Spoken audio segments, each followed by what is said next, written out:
بسم اللہ الرحمن الرحیم۔ لا ہی لا باتو، اس کا مطلب کیا ہے اور اس لفظ کو پڑھنا کیوں ضروری ہے؟ دوستو، اگر آپ چاہتے ہیں آپ کا کہیں بھی کوئی کام اٹکا ہوا ہے، آپ اسے کرنا چاہ رہے ہیں، روزگار کا ہے یا آپ کا کہیں رشتہ ہو رہا ہے، تو آپ کو سمجھ نہیں آ رہی یہ آپ کے لیے فائدہ مند ہے یعنی کہ اچھا ہے یا نہیں ہے، کاروبار میں منافع ہوگا یا نہیں ہوگا، کوئی بھی کام کرنا چاہ رہے ہیں، کوئی کام آپ کا رکا ہوا ہے، اس آپ کی سمجھ سے باہر ہوتا جا رہا ہے، تو آپ نے اس وظیفے کو کرنا ہے۔ آپ نے ایک تسبیح اس کی صبح اور ایک مغرب کے بعد پڑھنی ہے، جو چاہیں گے پائیں گے۔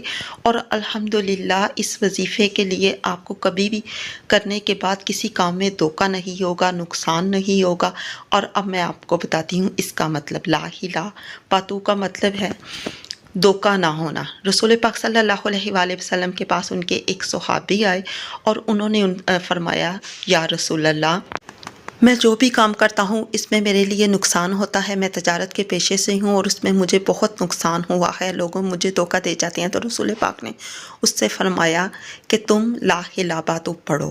اس کا مطلب ہوتا ہے دھوکہ نہیں گا۔ جب یہ آپ پڑھنا شروع کرتے ہیں، یہ 7 دن آپ نے عمل کرنا ہے، 3 دن تک آپ کو پتہ چل جاتا ہے اس کام میں آپ کے لیے کتنا فائدہ ہے، اور یہ کام کرنے والا یعنی وظیفہ پڑھنے والا کبھی بھی کسی کے دھوکے کا شکار نہیں ہوگا۔